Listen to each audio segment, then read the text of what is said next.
मीच्या पावलांनी मालिकेच्या येणाऱ्या भागामध्ये प्रेक्षकांनो आपल्याला असं काही पाहायला मिळणार आहे. अद्वैत आणि कला यांच्या डिवोर्सचे 6 महिने आता संपलेले आहेत.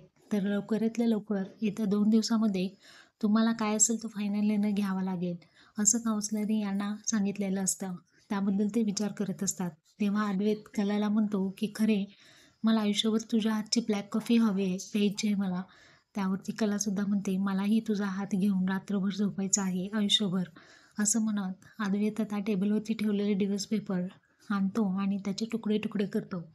तर कलासुद्धा आता तिच्या हातामध्ये डिवोर्स पेपर घेते आणि ते दोघंही डिवोर्स पेपर्स फाडून टाकतात. आणि कला खूप आनंदी असते, अद्वैतसुद्धा. तर या दोघांनीही आता डिवोर्स कॅन्सल केलेला आहे. कला म्हणते आगाऊ, अद्वैत म्हणतो अति आगाऊ. तर अशा पद्धतीने ते फाडलेले डिवोर्स पेपर पूर्ण रूममध्ये ते उधळतात आणि अशा पद्धतीने एक वेगळंच सेलिब्रेशन या दोघांनी केलेलं येणाऱ्या एपिसोडमध्ये आपण पाहणार आहोत प्रेक्षकांनो. तर तुम्हाला काय वाटतं त्याबद्दल कमेंटमध्ये नक्की सांगा.